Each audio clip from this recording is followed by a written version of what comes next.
आसमान में जहां तक नजर जाती है बस खुला नीला आकाश दिखाई देता है। ये वो कैनवास है जिस पर इंसान ने अपने सपनों के पंख फैलाए, अपनी सबसे बड़ी जीत की कहानियां लिखी और कुछ ऐसे गहरे राज भी दफन कर दिए जो आज तक अनसुलझे हैं। उड़ान भरना, परिंदों की तरह हवाओं से बातें करना, ये हमेशा से इंसान की सबसे पुरानी और सबसे गहरी ख्वाहिश रही है। लेकिन कभी कभी यही आसमान जो हमें आजादी का एहसास कराता है, एक पल में सब कुछ निगल भी जाता है और पीछे छोड़ जाता है सिर्फ खामोशी और अनगिनत सवाल। कुछ जहाज ऐसे थे जिन्होंने जमीन तो छोड़ी लेकिन अपनी मंजिल पर कभी नहीं पहुंचे। वो उड़ान भरे तो जरूर, लेकिन वापस कभी नहीं लौटे। ना उनका कोई निशान मिला, ना उनमें सफर करने वाले लोगों का कोई सुराग। ये वो कहानियां हैं जहां विज्ञान, तकनीक और इंसानी तर्क सब एक साथ घुटने टेक देते हैं। ये वो पहेलियां हैं जहां हर सवाल का जवाब हवाओं में खो जाता है। कुछ प्लेन रडार की नजरों से ओझल हो गए, कुछ समंदर की गहराइयों में समा गए और कुछ के बारे में तो आज तक कोई नहीं जानता कि आखिर उनके साथ हुआ क्या था। ये सिर्फ हादसे नहीं थे, ये वो घटनाएं थीं जिन्होंने एविएशन की तारीख पर एक ऐसा गहरा दाग छोड़ दिया जिसे वक्त भी नहीं मिटा सका। तो चलिए आज मेरे साथ चलते हैं एक ऐसे ही सफर पर जहां हम जानेंगे दुनिया की 5 सबसे रहस्यमयी हवाई जहाज की घटनाओं के बारे में। दोस्तों, अगर आपने अभी तक हमारे इस चैनल को सब्सक्राइब नहीं किया है तो जरूर कर लें, क्योंकि आपका एक सब्सक्राइब हमें हौसला देता है कि हम आपके लिए ऐसी ही और भी दिलचस्प कहानियां लाते रहें। तो चलिए वीडियो शुरू करते हैं। 14 अगस्त 2005 साइप्रस का Larnaca international airport. Helios Airways की फ्लाइट 522 एथेंस के लिए उड़ान भरने को तैयार थी। बोइंग 737 विमान में 115 मुसाफिर और 6 क्रू मेंबर्स सवार थे। सब कुछ सामान्य लग रहा था। सुबह के 9:07 पर विमान ने आसमान की तरफ रुख किया, लेकिन उड़ान भरने के कुछ ही देर बाद एक ऐसी खामोशी छाने वाली थी जो इतिहास में दर्ज हो गई। जमीन पर बैठे एयर ट्रैफिक कंट्रोलर्स ने देखा कि विमान अपनी तय ऊंचाई 34,000 फीट को पार करता जा रहा है, लेकिन पायलट की तरफ से कोई जवाब नहीं आ रहा। एक के बाद एक कई कॉल्स किए गए, लेकिन रेडियो पर सिर्फ सन्नाटा था। विमान के अंदर का मंजर क्या था ये कोई नहीं जानता था। बाहर से सब कुछ ठीक था, जहाज अपनी रफ्तार से उड़ रहा था, लेकिन अंदर बैठे 121 लोगों की दुनिया में क्या चल रहा था इसका अंदाजा लगाना भी मुश्किल था।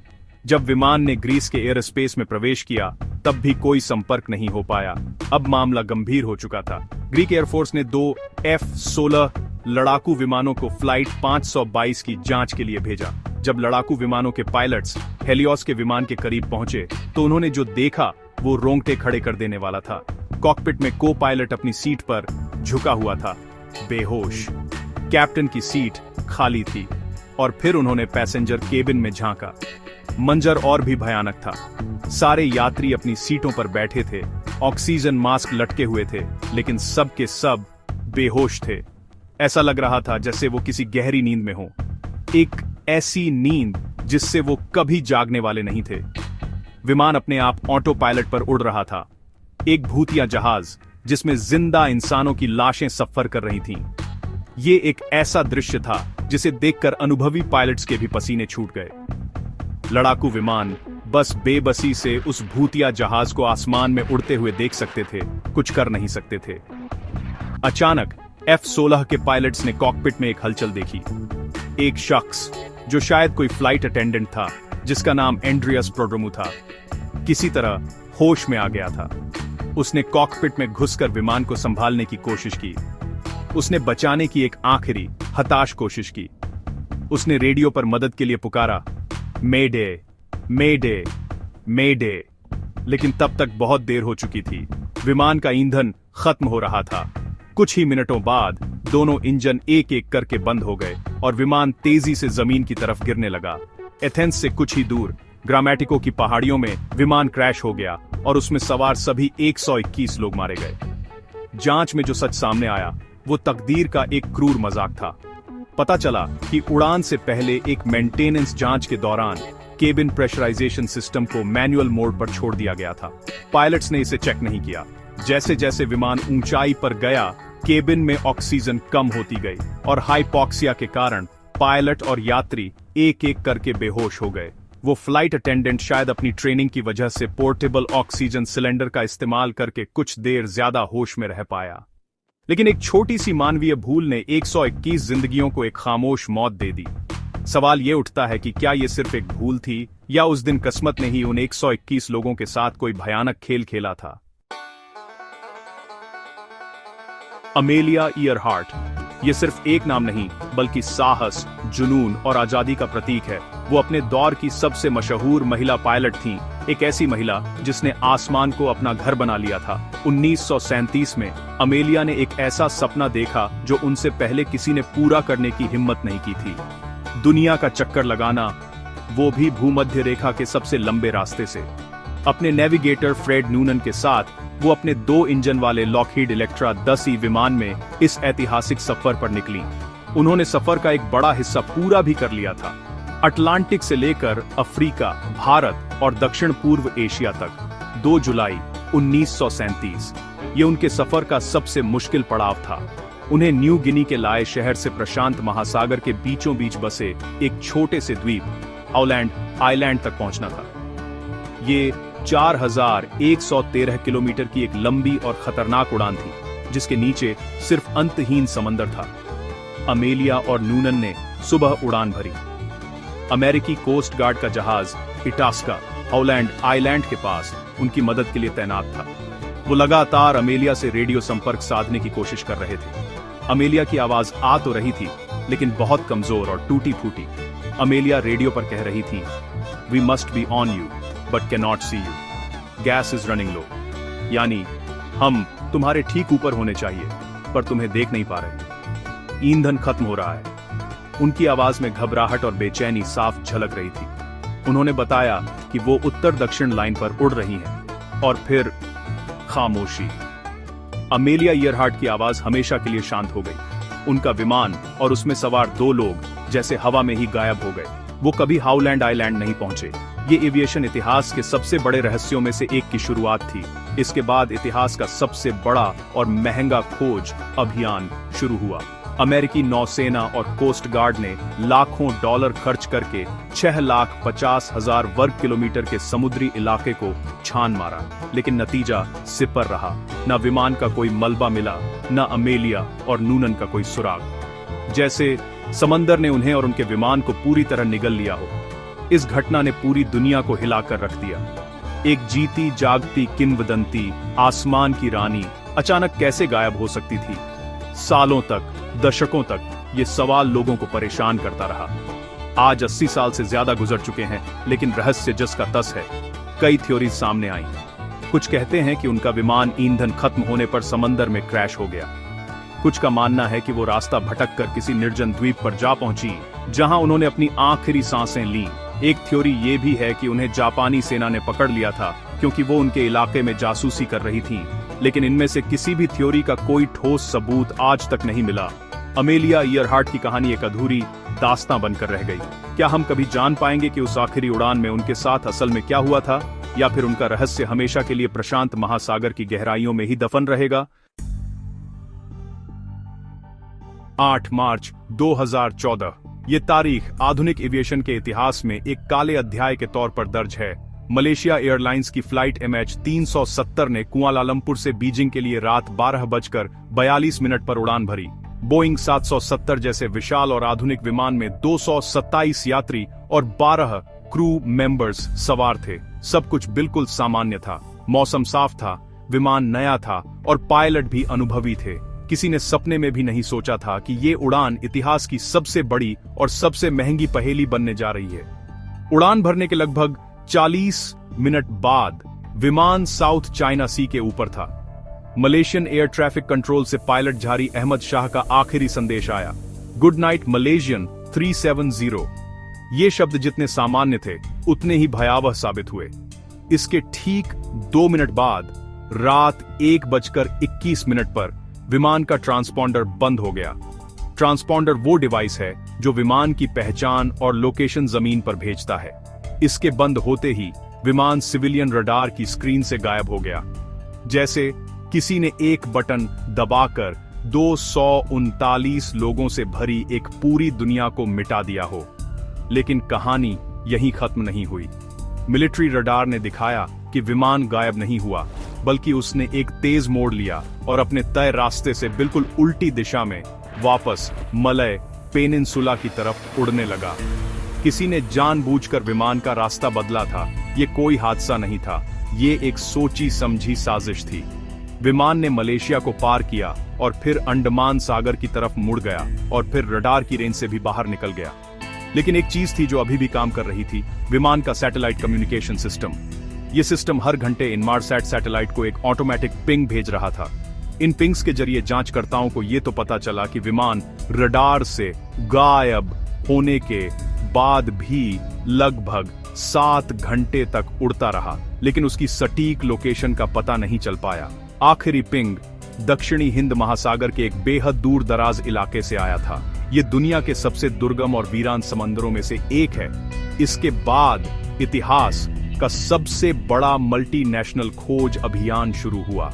दर्जनों देशों ने मिलकर सालों तक समंदर की खाक छानी, अरबों डॉलर पानी में बहा दिए, लेकिन MH370 का कुछ पता नहीं चला। जैसे वो विशाल विमान आसमान में ही भाप बनकर उड़ गया हो। कुछ सालों बाद अफ्रीका के पूर्वी तट पर विमान के मलबे के कुछ टुकड़े बहकर आए, जिनसे ये तो साबित हो गया कि विमान समंदर में ही क्रैश हुआ था। लेकिन मुख्य मलबा और सबसे जरूरी चीज, फ्लाइट डेटा रिकॉर्डर और कॉकपिट वॉइस रिकॉर्डर आज तक नहीं मिले। उनके बिना यह जानना नामुमकिन है कि उस रात कॉकपिट में आखिर हुआ क्या था। क्या पायलट ने जानबूझकर ऐसा किया? क्या विमान हाईजैक हुआ था या फिर कोई तकनीकी खराबी थी? MH370 की कहानी सवालों का एक ऐसा समंदर है जिसमें जवाब का एक भी द्वीप नजर नहीं आता। क्या यह राज कभी खुलेगा या 239 लोगों की कहानी हमेशा के लिए एक अनसुलझी पहेली बनी रहेगी? 5 दिसंबर 1945 दूसरा विश्व युद्ध खत्म हो चुका था और दुनिया शांति की सांस ले रही थी। फ्लोरिडा के fort Lauderdale naval air station पर अमेरिकी नौसेना के 5 टॉर्पीडो बॉम्बर विमान एक रूटीन ट्रेनिंग मिशन के लिए तैयार थे। इस स्क्वाड्रन का नाम था फ्लाइट 19। इनमें 14 अनुभवी एयरमैन सवार थे, जिनका नेतृत्व कर रहे थे लेफ्टिनेंट चार्ल्स टेलर, एक बेहद काबिल इंस्ट्रक्टर।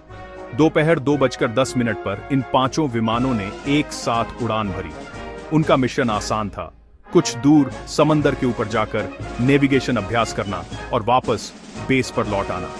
किसी ने सोचा भी नहीं था कि यह रूटीन मिशन अमेरिकी नौसेना के इतिहास की सबसे रहस्यमयी घटनाओं में से एक बन जाएगा। उड़ान भरने के लगभग 1.5 घंटे बाद कंट्रोल टावर को लेफ्टिनेंट टेलर का एक घबराया हुआ संदेश मिला। उन्होंने कहा, मेरे दोनों कंपास खराब हो गए हैं, मैं रास्ता भटक गया हूं, मुझे समझ नहीं आ रहा कि पश्चिम किधर है, सब कुछ गलत लग रहा है, अजीब, हम किसी सफेद पानी में घुसते जा रहे हैं। कंट्रोलर हैरान थे। टेलर एक अनुभवी पायलट थे और एक साथ 5 विमानों के कंपास कैसे खराब हो सकते थे? कंट्रोल टावर ने उन्हें सूरज की दिशा देखकर पश्चिम का अंदाजा लगाने को कहा, लेकिन टेलर की आवाज और ज्यादा परेशान लग रही थी। ऐसा लग रहा था मानो वो जिस दुनिया को जानते थे वो अचानक बदल गई हो। उनके और दूसरे पायलट्स के बीच की बातचीत भी रेडियो पर सुनाई दे रही थी, जिसमें वो सब अपनी लोकेशन को लेकर उलझन में थे। शाम के 4 बजे के बाद टेलर ने एक अजीब फैसला लिया। उन्होंने कहा, जब पहले विमान का ईंधन 10 गैलन से कम हो जाएगा तो हम सब एक साथ पानी में उतर जाएंगे। और फिर धीरे धीरे उनकी आवाजें खामोशी में डूबती चली गईं। फ्लाइट 19 से आखिरी संपर्क टूट चुका था। जैसे ही यह खबर बेस पर पहुंची, हड़कंप मच गया। तुरंत एक विशाल बचाव अभियान शुरू किया गया। उसी शाम एक मार्टिन मैरिनर फ्लाइंग बोट, जिसमें 13 क्रू मेंबर्स सवार थे, को फ्लाइट 19 की खोज में भेजा गया। लेकिन किस्मत का खेल देखिए, उड़ान भरने के महज 23 मिनट बाद इस बचाव विमान से भी संपर्क टूट गया। रडार पर से उसका सिग्नल भी गायब हो गया। एक जहाज ने उस इलाके में एक बड़े धमाके और आग की लपटें देखने की रिपोर्ट दी, लेकिन समंदर में विमान का कोई बड़ा मलबा नहीं मिला। एक ही शाम 6 हवाई जहाज और 27 लोग बिना कोई निशान छोड़े गायब हो चुके थे। अगले कई दिनों तक नौसेना ने जमीन, आसमान और समंदर का कोना कोना छान मारा, लेकिन न तो फ्लाइट 19 के 5 विमानों का कोई टुकड़ा मिला और न ही उन्हें बचाने गए मार्टिन मैरिनर का। ये घटना ही वो चिंगारी थी जिसने बरमूडा ट्रायंगल की किंवदंती को आग दी। लोगों ने कहना शुरू कर दिया कि उस इलाके में कोई रहस्यमयी ताकत है जो जहाजों और विमानों को निगल जाती है। नौसेना की आधिकारिक रिपोर्ट में लिखा गया, हम ये भी नहीं बता सकते कि आखिर हुआ क्या था। क्या ये सिर्फ खराब मौसम और इंसानी भूल का नतीजा था, या उस दिन अटलांटिक महासागर के उस हिस्से में सचमुच कुछ ऐसा हुआ था जो हमारी समझ से परे है।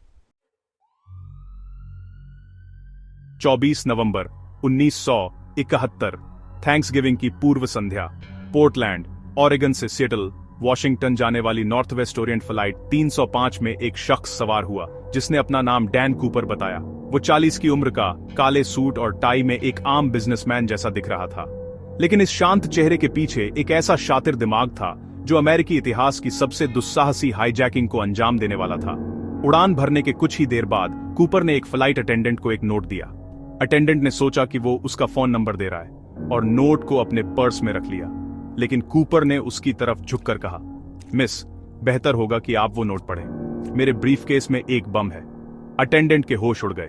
नोट में कूपर की मांगें साफ लिखी थीं।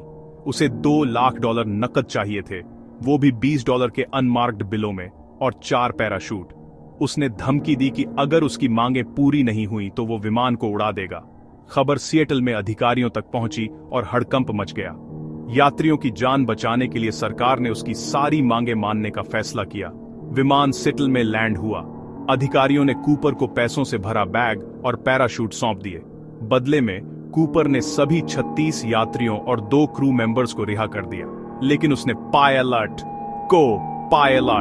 एक फ्लाइट इंजीनियर और एक फ्लाइट अटेंडेंट को बंधक बनाए रखा। फिर उसने पायलट को मेक्सिको सिटी की तरफ उड़ान भरने का आदेश दिया, वो भी 10,000 फीट से नीचे की ऊंचाई पर, पंखों के फ्लैप्स 15 डिग्री पर झुके हुए और लैंडिंग गियर नीचे रखते हुए। ये एक बेहद अजीब और खतरनाक मांग थी। रात करीब 8 बजे विमान ने दोबारा उड़ान भरी। सीटल और रेनो, नेवादा के बीच कहीं, रात के अंधेरे और तूफानी मौसम में कूपर ने एक ऐसा काम किया जिसकी किसी ने कल्पना भी नहीं की थी। उसने पैसों का बैग अपनी कमर से बांधा, पैराशूट पहना और विमान का पिछला दरवाजा खोलकर बर्फीली हवा में छलांग लगा दी। वो $2 लाख के साथ रात के अंधेरे में गायब हो गया। जब विमान रेनो में लैंड हुआ तो कूपर वहां नहीं था। वो अमेरिकी इतिहास का अकेला ऐसा हाईजैकर बन गया जिसका केस आज तक अनसुलझा है। FBI ने इतिहास की सबसे लंबी और सबसे गहन जांच शुरू की, जिसका कोड नेम था नॉरजैक। उन्होंने हजारों सुरागों की जांच की, सैकड़ों संदिग्धों से पूछताछ की, लेकिन कूपर, मीडिया ने गलती से उसका नाम P कूपर कर दिया था, का कोई पता नहीं चला। 1980 में कोलंबिया नदी के किनारे एक बच्चे को $5,800 के फटे पुराने नोट मिले, जिनके सीरियल नंबर कूपर को दिए गए पैसों से मैच हो गए, लेकिन इसके अलावा और कोई सुराग नहीं मिला। क्या कूपर उस छलांग में जिंदा बचा या वो घने जंगलों में कहीं मर गया? वो कौन था? ये सवाल आज भी एक रहस्य है। और कूपर अमेरिकी लोक कथाओं का एक अमर किरदार बन चुका है। तो ये थीं आसमान के सीने में दफन 5 ऐसी कहानियां जहां हर जवाब एक नया सवाल खड़ा कर देता है। हेलियोस 522 की खामोश उड़ान से लेकर अमेलिया ईयरहार्ट की आखिरी पुकार तक, और MH370 के रहस्यमयी सफर से लेकर फ्लाइट 19 के गायब हो जाने तक, हर घटना हमें ये सोचने पर मजबूर करती है कि हम तकनीक और विज्ञान में कितनी भी तरक्की क्यों न कर लें, कायनात के कुछ रहस्य शायद हमेशा हमारी समझ से परे रहेंगे। ये विमान सिर्फ धातु के टुकड़े नहीं थे, ये अपने साथ सैकड़ों जिंदगियां, उनके सपने, उनकी कहानियां और उनके अपनों की उम्मीदें लेकर उड़े थे। इन अनसुलझे रहस्यों ने हमें डराया है, हैरान किया है और हमेशा ये याद दिलाया है कि आसमान जितना खूबसूरत है उतना ही रहस्यमयी भी हो सकता है। कूपर की दुस्साहसी छलांग हो या बरमूडा ट्रायंगल का अनकहा सच, ये वो पहेलियां हैं जिन्हें सुलझाने की कोशिश में शायद सदियां गुजर जाएंगी। ये घटनाएं हमें बताती हैं कि कभी-कभी जिंदगी में ऐसे मोड़ भी आते हैं जहां तर्क और विज्ञान के सारे दरवाजे बंद हो जाते हैं और सिर्फ एक अंतहीन इंतजार बाकी रह जाता है। अब मैं आपसे एक सवाल पूछना चाहता हूं और इसका जवाब कमेंट्स में जरूर दीजिएगा। क्या आपको लगता है कि इन घटनाओं के पीछे सिर्फ विज्ञान, तकनीकी खराबी या इंसानी भूल है, या फिर कुछ ऐसा भी है जो हमारी दुनिया की समझ से परे है, कोई ऐसी ताकत जिसे हम आज तक जान नहीं पाए हैं? आपके जवाब का इंतजार रहेगा। धन्यवाद दोस्तों, इस सफर में मेरा साथ देने के लिए। अगर आपको ऐसी ही और रहस्यमयी कहानियां पसंद हैं तो इस चैनल को सब्सक्राइब करना न भूलें। मिलते हैं अगली वीडियो में एक नई कहानी के साथ।